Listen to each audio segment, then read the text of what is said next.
నమస్కారం ETV news కు స్వాగతం. ముందుగా ముఖ్యాంశాలు.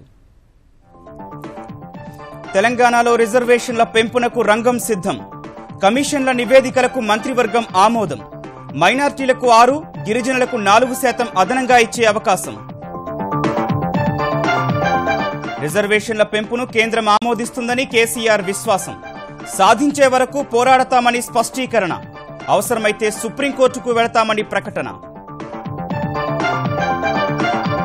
మిర్చి రైతుల్ని ఆదుకునేందుకు ఆంధ్రప్రదేశ్ సర్కారు చర్యలు. క్వింటాకి 1500 రూపాయల సాయం. ఒక్కొక్కరికి గరిష్టంగా 20 క్వింటాలకు చెల్లించాలని నిర్ణయం. 2018 డిసెంబర్ కల్లా జాతీయ రహదారులన్నీ పూర్తి కావాలన్న చంద్రబాబు. నిర్మాణంలో అంతర్జాతీయ ప్రమాణాలు పాటించాలని అధికారులకు నిర్దేశం. విద్యను వ్యాపారం చేయవద్దని ప్రైవేటు సంస్థలకు హైకోర్టు హితవు. లాభసాటి కాదంటూ ఏఐసీటీఈ నిబంధనలనే సవాల్ చేయడం సరికాదని స్పష్టీకరణ. ఫిబ్రవరిలో 4 నెలల కనిష్టానికి పారిశ్రామికోత్పత్తి. మార్చిలో 5 నెలల గరిష్టానికి రిటైల్ ద్రవ్యోల్బణం. సంస్కరణల జోరు పెరగాలన్న పరిశ్రమ వర్గాలు. ఐపీఎల్లో ముంబై ఇండియన్స్ కు వరుసగా రెండో విజయం. సన్ రైజర్స్ హైదరాబాద్ పై 4 వికెట్ల తేడాతో జయభేరి. బుమ్రాకు మ్యాన్ ఆఫ్ ద మ్యాచ్.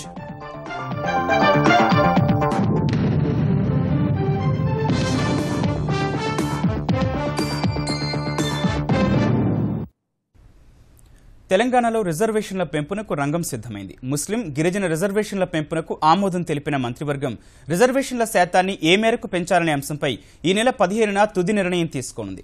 పెంపుతో కలిపి ముస్లింలు, గిరిజనులకు 10% చొప్పున రిజర్వేషన్లు కల్పించే అవకాశాలు కనిపిస్తుండగా తెలంగాణలో మొత్తం రిజర్వేషన్లు 60% చేరుకోవచ్చని తెలుస్తోంది.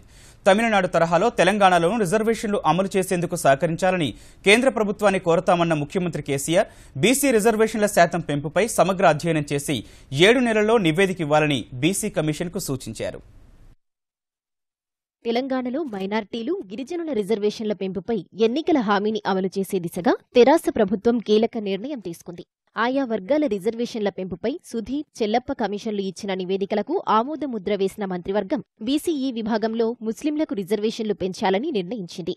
ముస్లింలకు ప్రస్తుతం బీసీఈ విభాగంలో 4% రిజర్వేషన్లు అమలవుతుండగా ఈ మొత్తం మరో 6% పెరిగి 10%కి చేరే అవకాశముంది. గిరిజనులకు ప్రస్తుతం 6% ఉన్న రిజర్వేషన్లు మరో 4% పెరిగి 10%కి చేరుకునే అవకాశముంది.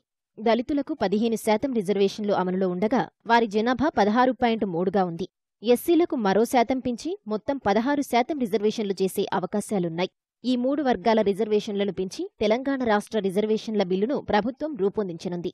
మంత్రివర్గం ఈ నెల 15న మరోసారి సమావేశమై రిజర్వేషన్ల శాతం ఖరారు చేయనున్నట్లు మంత్రివర్గ భేటీ తర్వాత చెప్పిన ముఖ్యమంత్రి కేసీఆర్ ఈ నెల 16న జరగనున్న శాసనసభ ప్రత్యేక సమావేశంలో రిజర్వేషన్ల బిల్లుపై చర్చించి ఆమోదం తెలపనున్నట్లు వివరించారు. శాసనసభ ఆమోదం పొందాక తమిళనాడు తరహా రిజర్వేషన్ల విధానాన్ని తెలంగాణలో కూడా అమలు చేయాలని కేంద్ర ప్రభుత్వాన్ని కోరతామని చెప్పిన కేసీఆర్ ఈ విషయంలో అవసరమైతే సుప్రీంకోర్టుకు కూడా వెళతామని స్పష్టం చేశారు. మేము సుప్రీంకోర్టు డెఫినెట్గా పోతాం. ఎందుకంటే ఒక దేశంలో 2 చట్టాలు. నేను సౌత్ ఇండియన్ స్టేటే, తమిళనాడు సౌత్ ఇండియన్ స్టేటే. అక్కడ అలో చేస్తే ఇక్కడ అలో చేయంటే మరి మా ప్రజలు మమ్మల్ని కొట్టరా? మరి మేము కూడా ఎలక్షన్ మేనిఫెస్టోలో పెట్టినాం, ప్రామిస్ చేసినాం. సుప్రీంకోర్టు సీజేనే అంటున్నాడు అవి చిత్తు కాగితాలు కావద్దని. ఇదే వెసులుబాటు ఉంది దేశంలో. వెసులుబాటు లేకపోతే వేరు కదా. అటు నార్త్ ఈస్ట్లో ఇంప్లిమెంట్ అయితేనే ఉంటుంది, ఇటు జార్ఖండ్లో అయితేనే ఉంటుంది, ఇటు తమిళనాడులో అయితేనే ఉంటుంది. ఒక తెలంగాణలో వద్దని ఎవడు అంటాడండి? ఎట్లా అంటాడు? కాబట్టి సుప్రీంకోర్టుకు మేము అడుగుతాం. సచ్చినట్టు ఇవ్వాల్సిందే మాకు. ఒకవేళ సుప్రీంకోర్టు ఆ విషయం మా పరిశీలనలో ఉందని అన్నదనుకో, మీ పరిశీలనలో ఉంటూ అక్కడ అమల్లో ఉంది, మాకు కూడా అదే అవకాశం ఇయ్యి. రేపు వానికేమైనాడు మాకు అదైతే ఫైనల్ జడ్జిమెంట్. మైనార్టీలకు రిజర్వేషన్లను భాజపా వ్యతిరేకిస్తున్నప్పటికీ ప్రస్తుతం వివిధ రాష్ట్రాల్లో అమల్లో ఉన్న రిజర్వేషన్లు, పరిస్థితులు, సుప్రీంకోర్టు తీర్పులు చూస్తే కేంద్రం ఖచ్చితంగా తెలంగాణ విధానాన్ని ఆమోదిస్తుందని కేసీఆర్ విశ్వాసం వ్యక్తం చేశారు. The so called resolution of Tamil Nadu accepted by government of India, consented by the president. కాబట్టి కేంద్రం చచ్చినట్టు చేసి తీరాలి. ఏ పార్టీ ఉన్నా చేయాలా? కేంద్ర ప్రభుత్వం తన విధానాన్ని మార్చుకోగలదు కదా.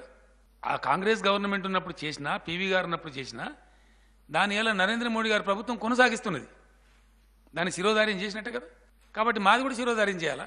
ఇది 90% ఎస్సీ, ఎస్టీ, మైనార్టీ, బీసీ ఉండే రాష్ట్రం. మరి నాకు 50% కంపోజిషన్ సరిపోదు. Definitely I need to increase. ఈ దేశం సురక్షితంగా, చక్కగా, జాగ్రత్తగా ఉన్నట్టుగా ముందుకు మంచిగా పోవాలంటే తప్పకుండా ఈ అధికారాలు రాష్ట్రాలకు వదిలిపెట్టాలి.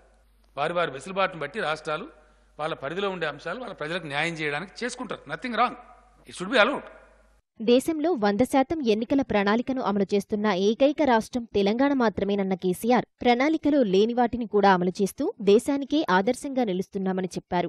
మొత్తం మేనిఫెస్టోను అమలు చేసిన ఏకైక party TRS. Let anybody question me I'm ready to answer. కొన్ని బిగిన్ చేసినాం, కొన్ని అమలు చేసినాం, చెప్పని అనేకం చేసినాం. మేము కళ్యాణ లక్ష్యం మేము చెప్పలే, మేము చేస్తున్నాం. బీడీ కార్మికులు మేము చెప్పలే, మేము చేస్తున్నాం. ఒంటరి మహిళలు మేము చెప్పలే, ఇంప్లిమెంట్ చేస్తున్నాం. సన్న బియ్యం మేము చెప్పలే, ఇంప్లిమెంట్ చేస్తున్నాం. ఓవర్సీస్ స్కాలర్షిప్స్ మేము చెప్పలే, 20 లక్షలు. ఇండియాలో ఇలా ఏ స్టేట్ ఏది? ఎస్సీ ఎస్టీ బీసీ విద్యార్థులకు, మైనార్టీ విద్యార్థులకు 20 lakhs ఓవర్సీస్ స్కాలర్షిప్ ఇస్తున్నాం. Practically we did not say it in the manifesto, but we are giving. బీసీలకు కూడా రిజర్వేషన్లు పెంచాల్సిన అవసరం ఉందన్న కేసీఆర్ సమగ్ర అధ్యయనం చేయాలని బీసీ కమిషన్ను కోరినట్లు తెలిపారు. రిజర్వేషన్లు ఏ మేరకు పెంచవచ్చు, ఎంబీసీలు, సంచార జాతుల కోసం ఏం చేయాలనే అంశాలపై అధ్యయనం చేసి 7 నెలల్లోగా నివేదిక ఇవ్వాలని కమిషన్కు సూచించారు. కమిషన్ నివేదిక ఆధారంగా బీసీ రిజర్వేషన్ల పెంపుపై నిర్ణయం తీసుకుంటామని కేసీఆర్ స్పష్టం చేశారు. శాసనసభ నియోజకవర్గాలు ఖచ్చితంగా పెరుగుతాయని ముఖ్యమంత్రి కేసీఆర్ స్పష్టం చేశారు. మంత్రివర్గ సమావేశం అనంతరం మీడియా సమావేశంలో పలు అంశాలను ప్రస్తావించిన ఆయన తెలంగాణలో రుణమాఫీ 100% పూర్తవడాన్ని చారిత్రకంగా అభివర్ణించారు. రైతుల కష్టాలపై కేంద్రం పూర్తి స్థాయిలో దృష్టి సారించాల్సిన అవసరం ఉందన్న కేసీఆర్ పంటల బీమా పథకం సమగ్రంగా లేదని వ్యాఖ్యానించారు. దేశం మొత్తం మీద రాష్ట్రంలోనే మిర్చి ధర అధికంగా ఉందని స్పష్టం చేశారు. ఈ విషయంలో కేంద్ర సాయం కోసం ప్రయత్నం చేస్తామని తెలిపారు.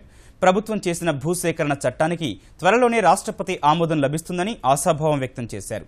ఇందిరా పార్క్ వద్ద ధర్నా చౌక్ను తరలిస్తూ తాము ఎలాంటి ఆదేశాలు ఇవ్వలేదన్న కేసీఆర్ పరిస్థితులు, అవసరాలకు తగ్గట్లుగా మార్పులు చేర్పులు చేయాల్సి ఉంటుందని, ఆ దిశలోనే ప్రత్యామ్నాయ వేదిక కోసం పోలీసులను ఆదేశించినట్లు తెలిపారు.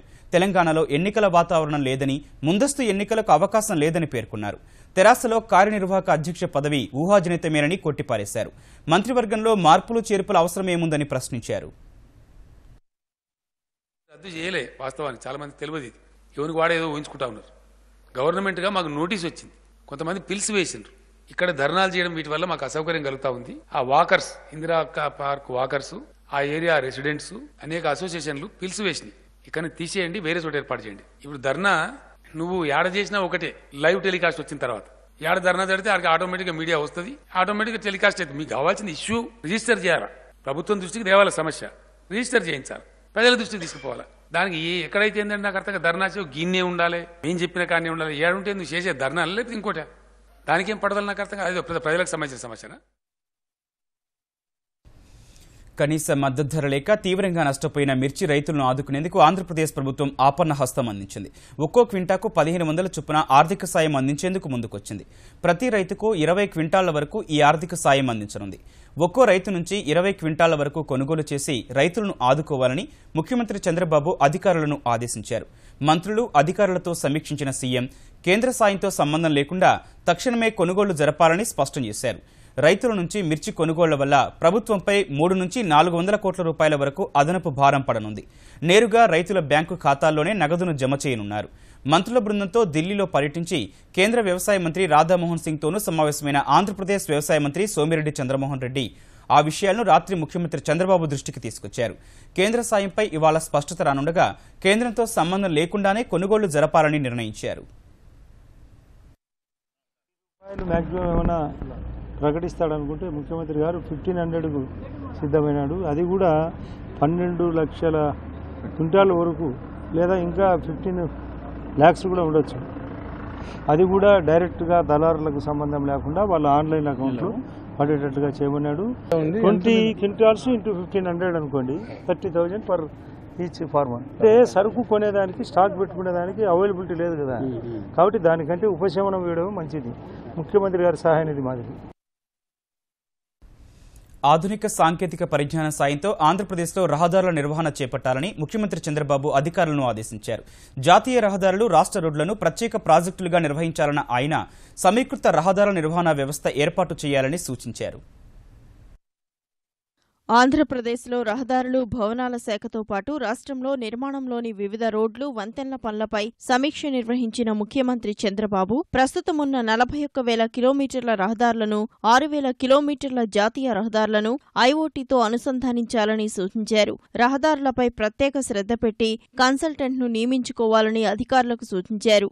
నిర్వహణ బాధ్యత డ్వాక్రా మహిళలకు అప్పగించేందుకున్న అవకాశాలను పరిశీలించాలన్నారు. ఏపీ ఆర్ఎంఎస్ పై కూలంకషంగా చర్చించిన ఆయన రాష్ట్ర, జిల్లా స్థాయి రహదారులను ఈ వ్యవస్థతో అనుసంధానించాలని స్పష్టం చేశారు. ఇప్పటికే వివిధ జిల్లాల్లోని రాష్ట్ర రహదారుల ఆర్ఎంఎస్ కంప్యూటరైజేషన్, జీఐఎస్తో డేటా అనుసంధానం, ప్రణాళికల రూపకల్పన పూర్తయిందని రోడ్లు, భవనాల శాఖ ముఖ్య కార్యదర్శి సుమితా దావ్రా సీఎంకు తెలిపారు. ఈ నెలాఖరులోగా మిగిలిన జిల్లాల్లోనూ పూర్తి చేస్తామన్నారు. అంతర్జాతీయ ప్రమాణాలకు అనుగుణంగా రహదారుల నిర్మాణాలు, నిర్వహణ ఉండాలని తొలుత పైలట్ ప్రాజెక్టుగా ప్రకాశం జిల్లాలో కంప్యూటరైజ్డ్ రోడ్ మేనేజ్మెంట్ సిస్టమ్ అమలు చేయాలని చంద్రబాబు సూచించారు. రహదారుల ప్రమాణాలపై జాతీయ, అంతర్జాతీయ ఏజెన్సీలతో పరీక్షలు చేయించి ర్యాంకులు ఇప్పిస్తామన్నారు. నాణ్యమైన రహదారుల నిర్మాణం, నిర్వహణ బాధ్యత అధికారులదేనని, సర్వీస్ ప్రొవైడర్లను, నాలెడ్జ్ పార్ట్నర్లను ఏర్పాటు చేసుకోవాలని సూచించారు. నోడల్ అధికారిగా ఉండడమే ప్రభుత్వ బాధ్యత అన్నారు. రోడ్ డెవలప్మెంట్ కార్పొరేషన్ ఆధ్వర్యంలో పనులు జరగాలని,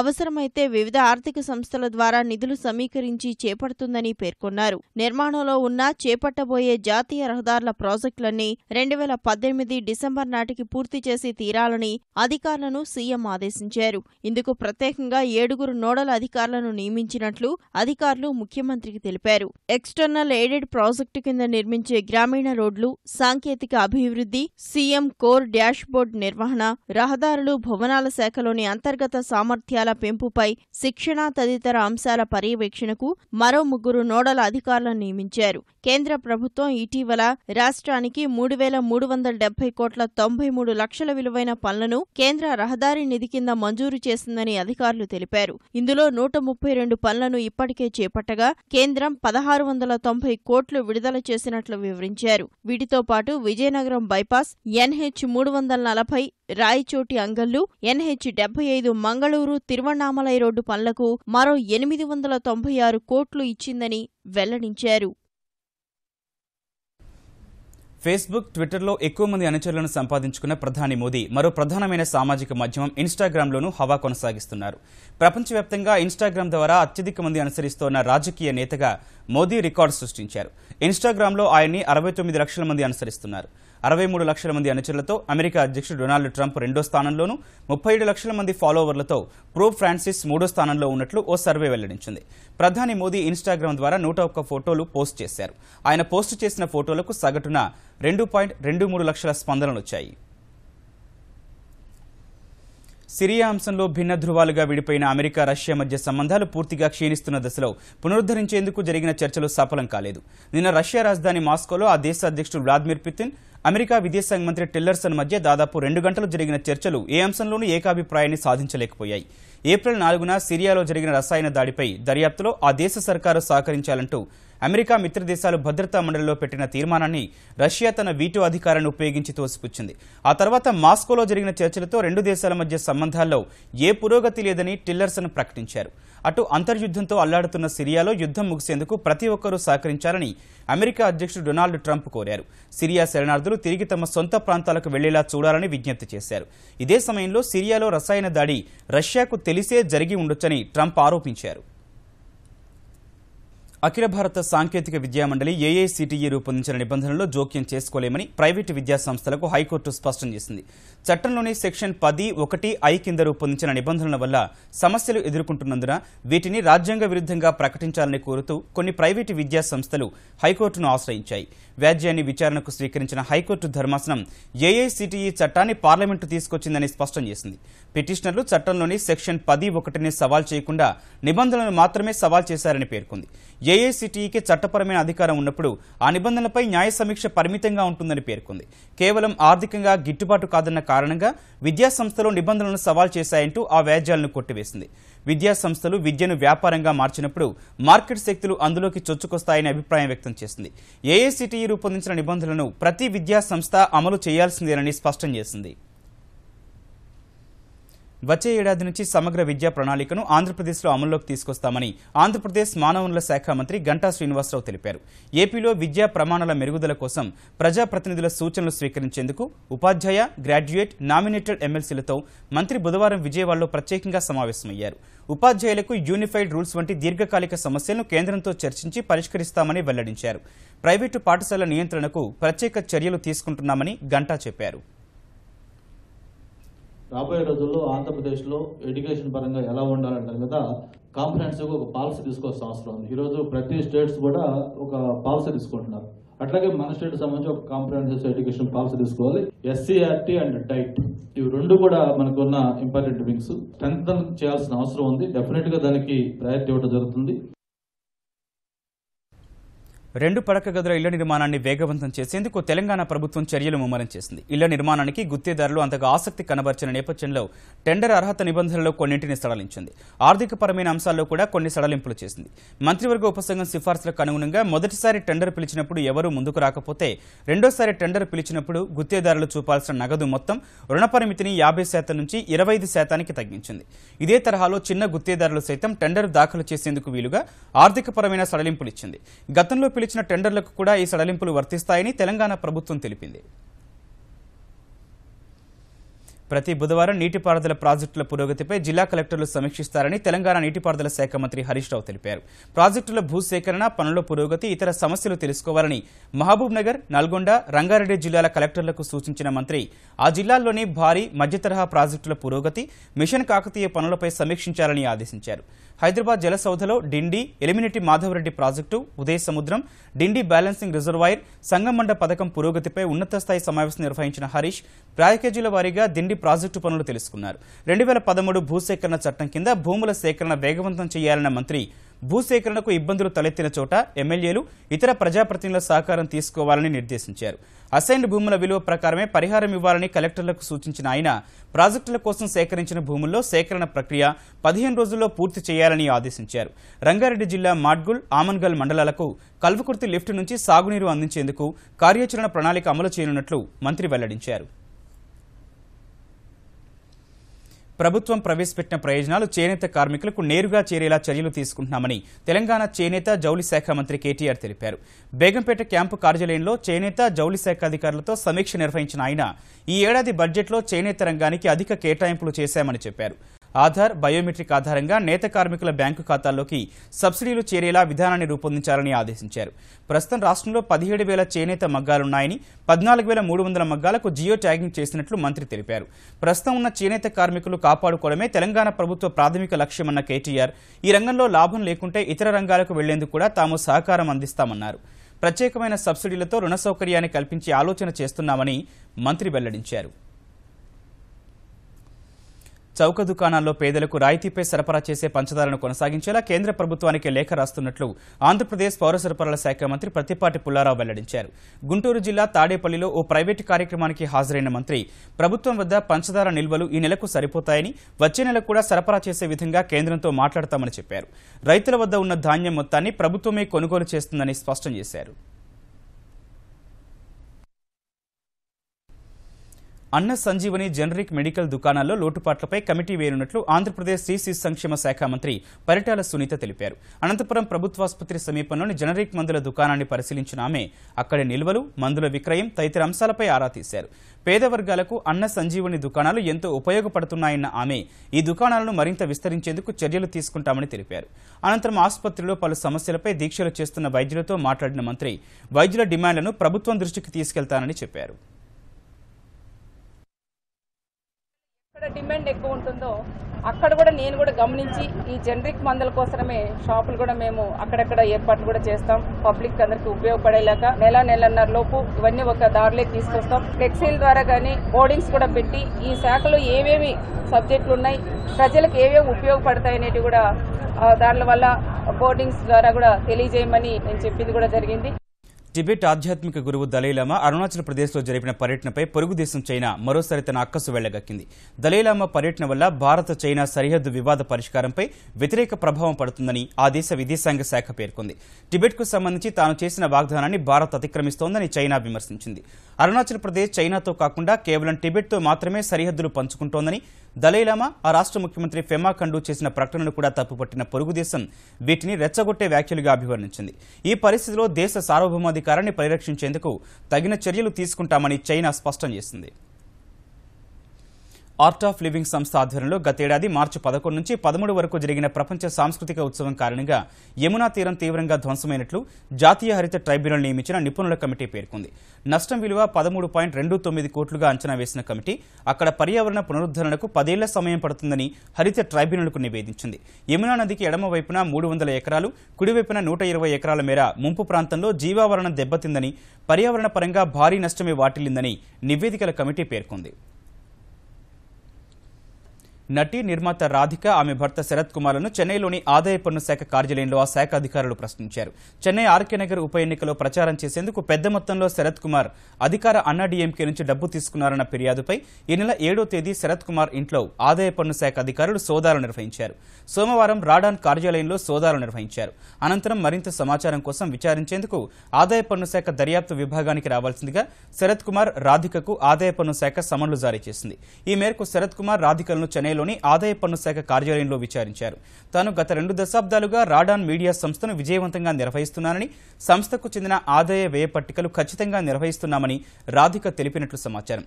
ఆర్కే నగర్ ఉప ఎన్నికకు తమ సంస్థ ఆర్థిక లావాదేవీలకు ఏమాత్రం సంబంధాలు లేవని ఆమె స్పష్టం చేశారు.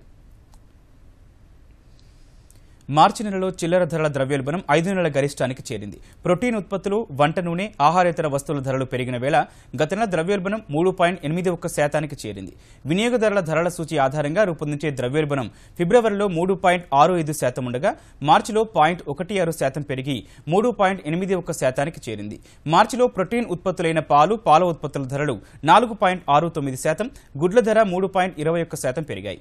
చిరుతిళ్లు, మిఠాయిల ధరలు కూడా 5.65% పెరగా కూరగాయల ధరలో తగ్గుదల కొనసాగింది. మరోవైపు పారిశ్రామిక ప్రగతి 4 నెలల కనిష్టానికి పడిపోయింది. తయారీ రంగం క్షీణించిన నేపథ్యంలో ఫిబ్రవరి నెలలో పారిశ్రామిక ప్రగతిలో 1.2% తగ్గుదల నమోదైంది. పారిశ్రామిక సూచీలో 7.5% ఉండే ఉత్పత్తి రంగం 2% మేర క్షీణించడమే ఈ తగ్గుదలకు ప్రధాన కారణమని గణాంక శాఖ వెల్లడించింది. ఫిబ్రవరిలో మూలధన వస్తువుల ఉత్పత్తి 3.4% క్షీణించగా వినియోగదారుల వస్తువుల ఉత్పత్తి 5.6% తగ్గింది. ఫిబ్రవరి నెలలో 22 పారిశ్రామిక రంగాల్లోని 15 రంగాల ప్రగతిలో తగ్గుదల నమోదైంది. ఈ నేపథ్యంలో తయారీ రంగానికి చేయూతనిచ్చేలా కేంద్రం మరిన్ని సంస్కరణలు చేపట్టాలని ఫిక్కీ అధ్యక్షుడు పంకజ్ పటేల్ కోరారు. ముఖ్యాంశాలు మరోసారి. తెలంగాణలో రిజర్వేషన్ల పెంపునకు రంగం సిద్ధం. కమిషన్ల నివేదికలకు మంత్రివర్గం ఆమోదం. మైనార్టీలకు 6, గిరిజనులకు 4% అదనంగా ఇచ్చే అవకాశం. రిజర్వేషన్ల పెంపును కేంద్రం ఆమోదిస్తుందని కేసీఆర్ విశ్వాసం. సాధించే వరకు పోరాడతామని స్పష్టీకరణ. అవసరమైతే సుప్రీంకోర్టుకు వెళతామని ప్రకటన. మిర్చి రైతుల్ని ఆదుకునేందుకు ఆంధ్రప్రదేశ్ సర్కారు చర్యలు. క్వింటాకి 1500 రూపాయల సాయం. ఒక్కొక్కరికి గరిష్టంగా 20 క్వింటాళ్లకు చెల్లించాలని నిర్ణయం. 2018 డిసెంబర్ కల్లా జాతీయ రహదారులన్నీ పూర్తి కావాలన్న చంద్రబాబు. నిర్మాణంలో అంతర్జాతీయ ప్రమాణాలు పాటించాలని అధికారులకు నిర్దేశం. విద్యను వ్యాపారం చేయవద్దని ప్రైవేటు సంస్థలకు హైకోర్టు హితవు. లాభసాటి కాదంటూ ఏఐసిటిఈ నిబంధనలనే సవాల్ చేయటం సరికాదని స్పష్టీకరణ. ఫిబ్రవరిలో 4 నెలల కనిష్టానికి పారిశ్రామికోత్పత్తి. మార్చిలో 5 నెలల గరిష్టానికి రిటైల్ ద్రవ్యోల్బణం. సంస్కరణల జోరు పెరగాలన్న పరిశ్రమ వర్గాలు. ఐపీఎల్లో ముంబై ఇండియన్స్ కు వరుసగా 2వ విజయం. సన్ రైజర్స్ హైదరాబాద్ పై 4 వికెట్ల తేడాతో జయభేరి. బుమ్రాకు మ్యాన్ ఆఫ్ ద మ్యాచ్.